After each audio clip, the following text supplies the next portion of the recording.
हम में से काफ़ी म्यूचुअल फंड इन्वेस्टर अपना पोर्टफोलियो बैलेंस रखना चाहते हैं और अगर समझो कोई बिगिनर इन्वेस्टर है तो उसके लिए तो पोर्टफोलियो को बैलेंस रखना एक फर्स्ट प्रायोरिटी बन जाती है।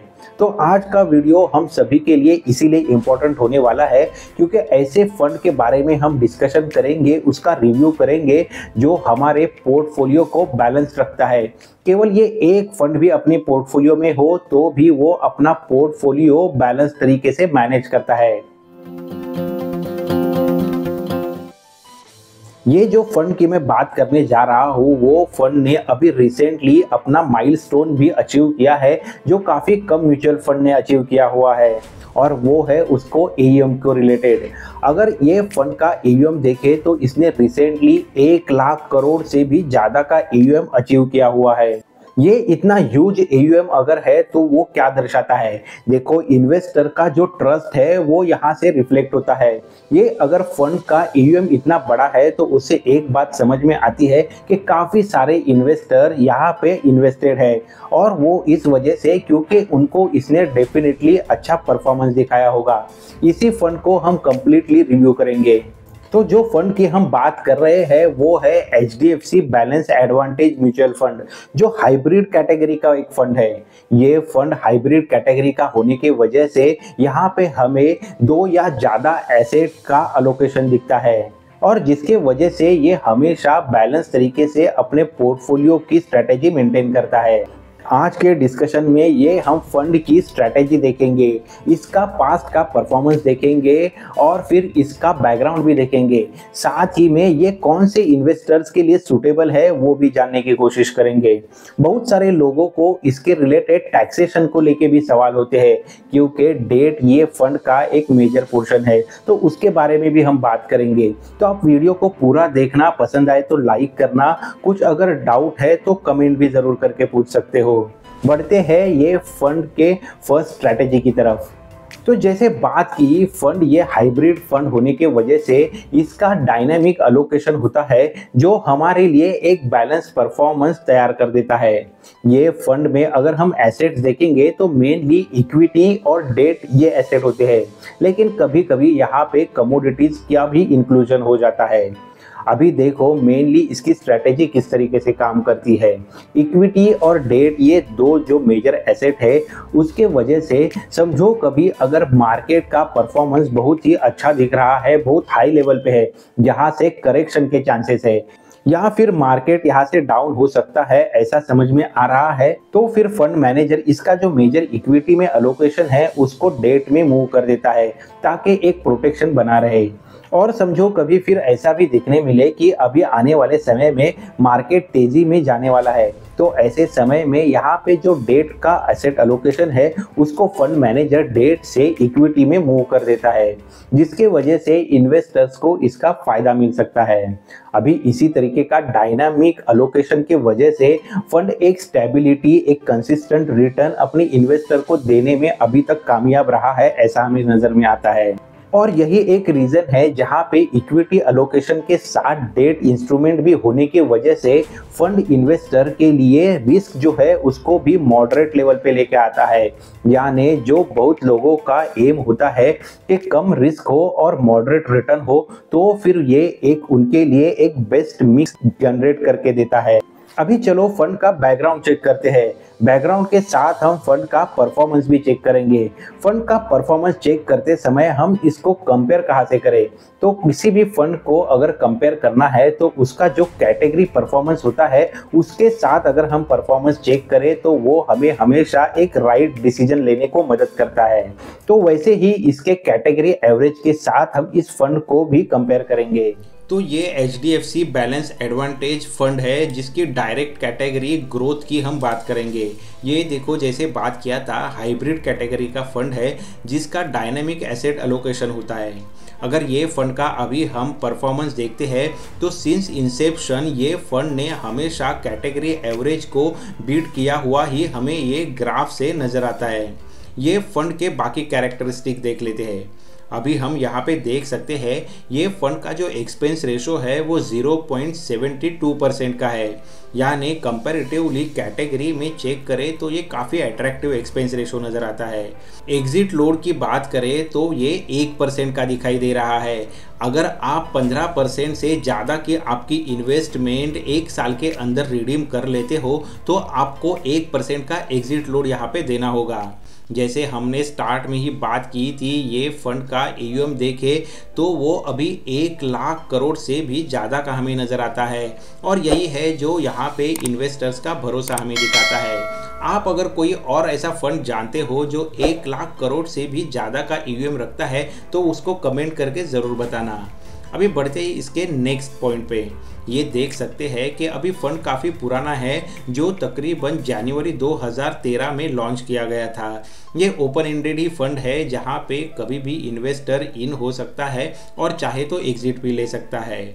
अगर बेंचमार्क की बात करें तो इसका benchmark Nifty 50 hybrid composite debt 50-50 index माना जा रहा है।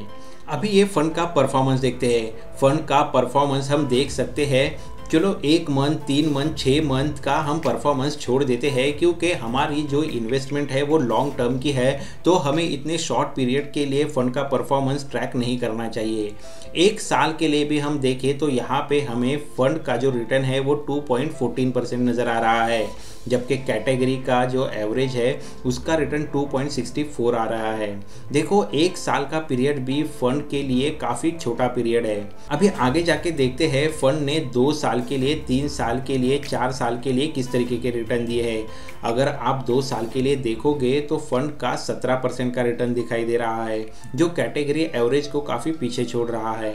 वैसे ही आप 3 साल के लिए, 4 साल के लिए, 5 साल के लिए, 7 साल या 10 साल के लिए देखेंगे तो भी हम देख सकते हैं फंड ने हमेशा कैटेगरी एवरेज को पीछे छोड़ा हुआ नजर आ रहा है।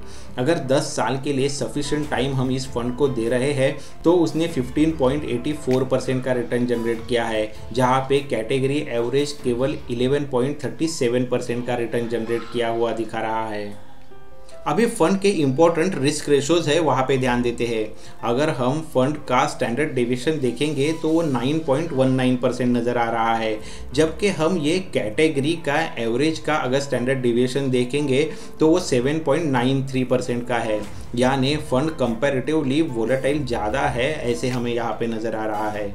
अगर शार्प रेशो या शॉर्टेनो रेशो देखें तो वो 1.23 और 2.26 वो उसके कैटेगरी से कंपेयर करें यानी 0.77 और 1.23% से तो वो काफ़ी ज़्यादा नज़र आ रहा है, जो हमें ये बताता है कि फंड हमारे लिए अच्छा रिस्क एडजस्टेड रिटर्न बना के दे रहा है।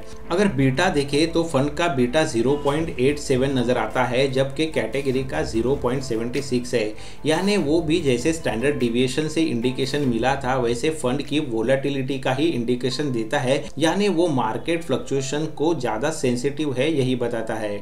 अगर अल्फ़ा की बात करें तो अल्फ़ा यहाँ पे 6.50 नज़र आता है और जहाँ पे कैटेगरी देखें तो 1.72% है। यानी फंड बहुत ही अच्छे तरीके से कैटेगरी को बीट कर रहा है ऐसा हमें यहाँ पे नज़र आता है। तो ये अगर इम्पोर्टेंट रेशो देखें तो डायनामिक एसेट अलोकेशन की वजह से फंड में वोलेटिलिटी तो है ही, लेकिन साथ ही में फंड हमारे लिए अच्छे रिस्क एडजस्टेड रिटर्न भी जनरेट करके दे रहा है। अभी फंड का एसेट अलोकेशन देखते हैं। फंड का अगर एसेट अलोकेशन देखेंगे तो हमें यहाँ पे दिखाई दे रहा है जो भी उसका इक्विटी अलोकेशन है वो 60.1% का है। डेट का अलोकेशन देखें तो वो 27.8% है। कैश में जो भी इनका अलोकेशन दिख रहा है वो 10.6% है। रियल इस्टेट में यानी रीट्स में भी इनकी जो अभी अलोकेशन दिखाई दे रही है वो 1.5% की दिखा रही है। देखो कैश में हम देख सकते हैं 10.6% की अलोकेशन होने की वजह से ये फंड लिक्विडिटी भी काफ़ी अच्छी मेंटेन करता है, यानी रिडम्पशन की अगर बल्क में भी रिक्वेस्ट आ जाए तो वो यहाँ पे अच्छे से फुलफिल हो सकती है। अगर इसी तरीके से इसका इक्विटी में स्पेसिफिकली अलोकेशन किस तरीके से है वो देखा जाए तो हम देख सकते हैं फाइनेंशियल सेक्टर में इसका मेजर अलोकेशन दिखाई दे रहा है और वैसे ही टेक्नोलॉजी, एनर्जी और इंडस्ट्री यहाँ पे मेजर अलोकेशन दिखता है। इंडस्ट्रीज़ में देखें तो 12.6% है, एनर्जी और यूटिलिटीज़ में 14.1% का, टेक्नोलॉजी में 15.4% का, तो सबसे ज़्यादा अलोकेशन फाइनेंशियल सेक्टर में 32.3% का नज़र आ रहा है। अभी ये एसेट एलोकेशन देखने के बाद बहुत लोगों को ऐसा सवाल होता है कि ये हाइब्रिड फंड होने के वजह से यहाँ पे इक्विटी का भी पोर्शन है और डेट का भी पोर्शन है। तो डेट का पोर्शन होने के वजह से यहाँ पे टैक्सेशन का क्या हमें कुछ एक्स्ट्रा बेनिफिट है क्या? हमें यहाँ पे एक ध्यान देना होगा कि जिस तरीके से डेट है वैसे ही इक्विटी पोर्शन भी ये फंड के एसेट एलोकेशन का भाग है और इसी वजह से ये एक इक्विटी ओरिएंटेड म्यूचुअल फंड है। और जैसे बाकी सभी इक्विटी ओरिएंटेड म्यूचुअल फंड को टैक्सेशन के रूल अप्लाई है वैसे ही टैक्सेशन के रूल इस फंड को भी अप्लाई है। यानी समझो आप यहाँ पे आपकी इन्वेस्टमेंट करते हो और फिर 1 साल के अंदर अपनी इन्वेस्टमेंट रिडीम कर लेते हो तो फिर आपको STCG यानी short term capital gain apply होगा जो अभी करंट सिचुएशन में 20% है। और समझो आप अगर 1 साल बाद रिडेम्पशन करते हो तो फिर आपको LTCG यानी long term capital gain apply हो जाएगा जो फिलहाल की कंडीशन में 12.5% है। और यहाँ पे एक बेनिफिट और अच्छी बात तो ये है कि जैसे LTCG के लिए 1.25 लाख का एग्जम्पशन है वो तो यहाँ पे भी आपको एप्लीकेबल हो जाएगा। तो इस तरीके से इक्विटी ओरिएंटेड म्यूचुअल फंड का जो टैक्सेशन का रूल है वही इस फंड को भी एप्लीकेबल है। बहुत सारे म्यूचुअल फंड ऐसे भी है जहाँ पे मिनिमम इन्वेस्टमेंट ही 1000 रुपए से होती है, लेकिन ये फंड की एक खासियत ये भी है कि इसमें आपको समझो SIP करनी हो या लमसम करनी हो तो आप केवल 100 रुपए से भी यहाँ पे स्टार्ट कर सकते हैं। और यही 100 रुपए की जो मिनिमम इन्वेस्टमेंट है वो ये फंड को काफी लोगों के लिए एक्सेसिबल कर देती है और यही है इसका एक और अट्रैक्टिव पॉइंट। यहाँ पे हम HDFC बैलेंस एडवांटेज फंड में जाते हैं तो हमें यहाँ पे मिनिमम इन्वेस्टमेंट 100 रुपए की दिखाई दे रही है।